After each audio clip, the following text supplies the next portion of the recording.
La France au bord du gouffre financier, le Premier ministre français brandit la tronçonneuse budgétaire face à une dette colossale de 114% du PIB.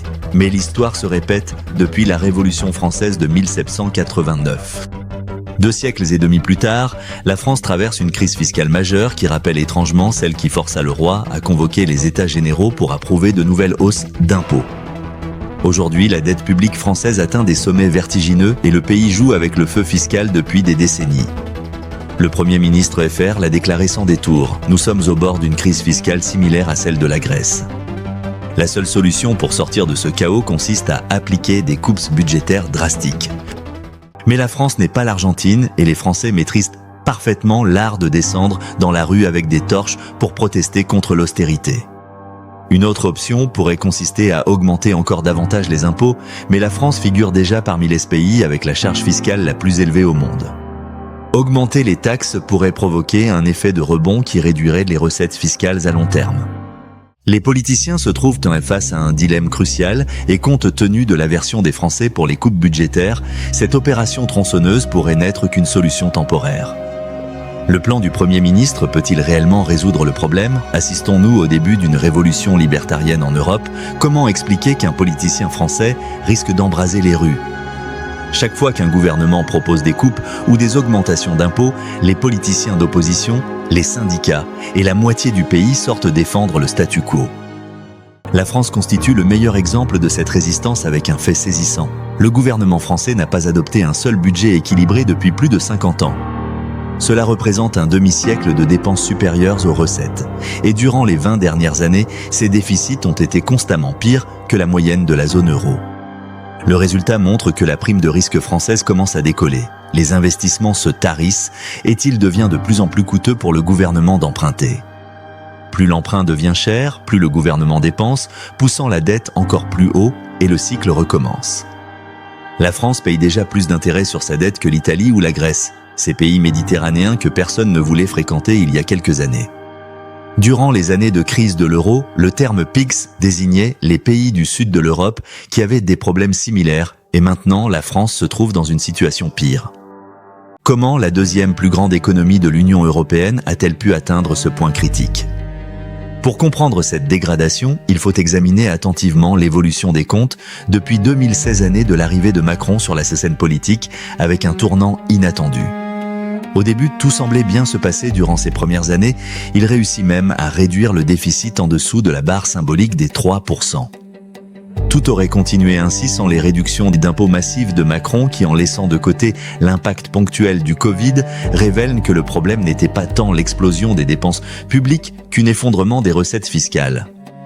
Macron a réduit les impôts sur les sociétés et supprimé les taxes liées à la production, puis face aux manifestations des gilets jaunes qui embrasaient les rues, il introduisit également des allègements fiscaux bénéficiant directement aux ménages. Il élimina la première tranche d'impôt sur le revenu et commença à supprimer progressivement la célèbre taxe d'habitation. La France perdit soudainement 2,5 points de PIB en recettes, et quand on ne paie pas les dépenses avec les impôts, on les paie avec la dette. C'est ainsi que nous arrivons à 2024 quand l'histoire prit un autre tournant majeur. Tous les pays européens dépensèrent beaucoup d'argent pendant l'année Covid et les années suivantes virent les dépenses se modérer pour compenser. La France fit plus ou moins la même chose. Cependant, en 2024, la situation changea et les dépenses explosèrent à nouveau. Que s'est-il exactement passé? Une grande partie de la responsabilité incombe aux fameuses collectivités locales françaises, communes, régions, départements, toutes ces institutions décentralisées qui ont des élections municipales à l'horizon. Naturellement, quand les élections approchent, les maires deviennent créatifs et commencent à inaugurer places, fontaines, routes, bref, la saison des travaux publics commence. C'est la démocratie, mais il y a au moins 2 autres causes à mentionner.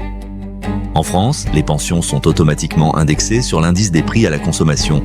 Autrement dit, quand les prix augmentent, les pensions augmentent aussi. Avec l'inflation qui explosait ces dernières années, cela revenait à jeter de l'essence sur le feu budgétaire. Les dépenses de sécurité sociale ont augmenté de plus de 10% entre 2023 et 2024. Mais nous avons dit qu'il y avait une autre cause, les intérêts de la dette. Et voici l'ironie, vivre au-dessus de ses moyens pendant des décennies finit par coûter très cher. Rien que l'année dernière, la France a payé 6 milliards d'euros de plus en intérêts qu'en 2023. Gardez à l'esprit que ces 6 milliards d'euros ne représentent que l'augmentation, pas le total. D'ici 2025, la France paiera pas moins de 62 milliards en intérêts et le pire c'est que cela ne va pas s'arrêter. La dette continuera de croître et avec elle le coût des intérêts, on estime qu'en 2029, elle pourrait atteindre 100 milliards d'euros. C'est là qu'intervient le sujet de cette analyse. Le Premier ministre français tente de changer l'histoire et de sortir la France du trou, du moins c'est ce qu'il semble au premier regard. Le Premier ministre a présenté le plan budgétaire pour 2026, habituellement présenté fin septembre ou début octobre. Mais conscient de l'impopularité de l'ajustement, il voulait se donner le temps de convaincre les groupes parlementaires. En fait, quand il annonça le plan, les mots « le moment de vérité » étaient écrits sur le mur derrière lui. C'est essentiellement parce qu'équilibrer les comptes sera un dur retour à la réalité pour tout le monde. Mais venons-en à l'essentiel, en quoi consiste exactement le nouveau plan ?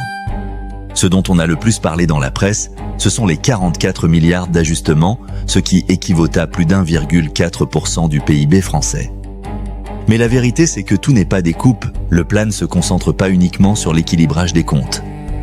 Pour commencer, sur les 44 milliards, 4,2 milliards sont des augmentations d'impôts sur les hauts revenus, mais 6 milliards sont étiquetés réformes structurelles et heures supplémentaires.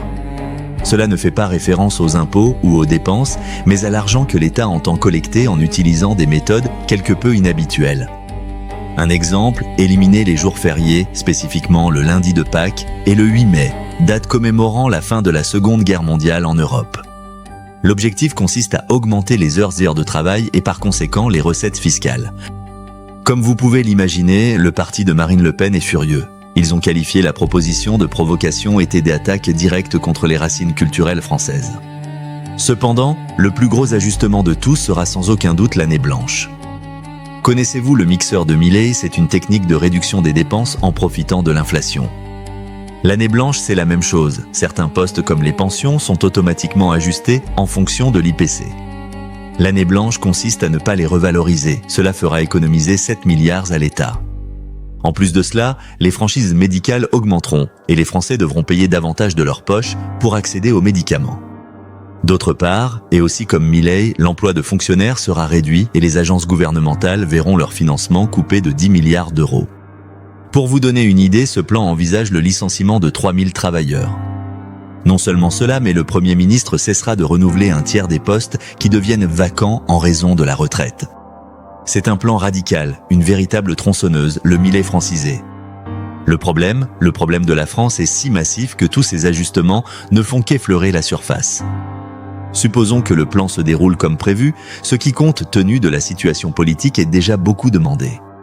Supposons qu'il soit mis en œuvre et que les prévisions soient respectées, et bien même ainsi, les prévisions de déficit pour 2026 seraient de 4,6%.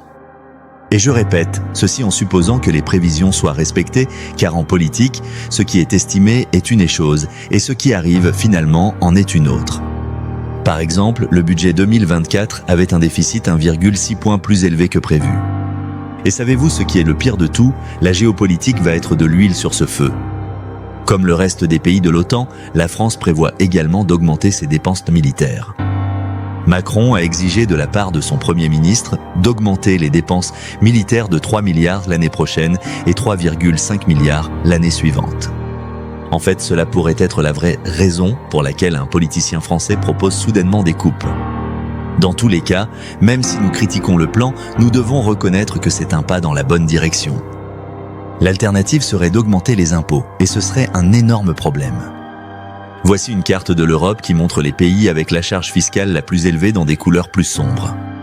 En France, les impôts sont scandaleusement élevés, l'État français est tout simplement le plus grand au monde. 57% du PIB correspond aux dépenses gouvernementales et évidemment quelqu'un doit payer pour cela. Avec l'Autriche et le Danemark, elle a la charge fiscale la plus élevée d'Europe. Si nous prenons cela en compte, nous savons que le problème ne peut pas être résolu en augmentant simplement les impôts. Mais réduire les dépenses est impopulaire, si impopulaire que le gouvernement aura du mal à faire passer le budget. Mais il doit y avoir une solution. La question importante est alors de quel côté penchera la balance. Ce n'est pas la première fois ces derniers mois qu'un Premier ministre tente de réduire les dépenses françaises. La dernière personne à essayer était cet homme, Michel Barnier, le prédécesseur de l'actuel Premier ministre. Barnier devint Premier ministre de France en septembre 2024, il y a moins d'un an, avec une mission presque impossible, faire passer un budget capable de réduire le déficit brutal du pays sans majorité parlementaire. Barnier savait que ce plan budgétaire était voué à l'échec dès le départ. Alors il décida de prendre un pari avec une manœuvre extrême, le fameux article 49.3 de la Constitution française. Cet article permet d'approuver le budget sans vote au Parlement, mais en retour ouvre la porte à un vote de défiance immédiat. Et pouvez-vous deviner ce qui s'est passé? Exactement cela. L'opposition réagit, la gauche française fit l'impensable et s'allia au parti de Marine Le Pen pour faire tomber le gouvernement.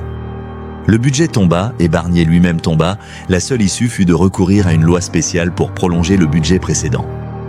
Comme vous pouvez l'imaginer, le marché a très mal pris ce spectacle politique. La bourse française a clôturé 2024 dans le rouge, tandis que celle d'Allemagne et d'Espagne montaient comme des fusées. La grande question maintenant est, la même chose va-t-elle se reproduire cette fois? C'est certainement ce que pensent la plupart des gens qui parient sur les événements politiques.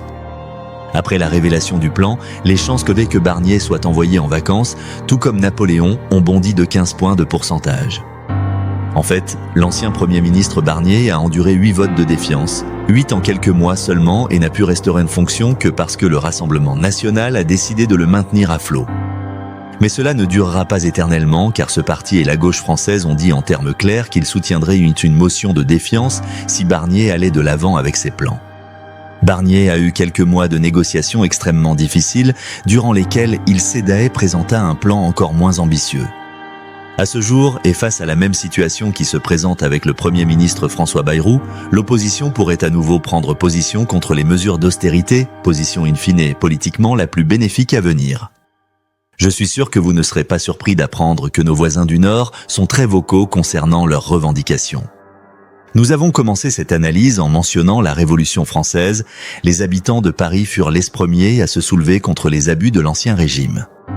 Au XXIe siècle, les Français ont également montré une forte résistance aux mesures d'austérité. Les manifestations de 800 000 personnes contre la réforme des retraites pourraient facilement se répéter si ce budget passe. En réalité, c'est quelque chose que nous voyons dans chaque pays, approuver des augmentations de dépenses publiques est facile. Mais réduire, même un peu, demande un combat car il y a une résistance interne de ceux qui bénéficient des dépenses. C'est ce qu'on appelle la loi de Parkinson. Un ajustement fiscal en France est nécessaire, mais la société et les politiciens se battront probablement dur pour empêcher que cela arrive.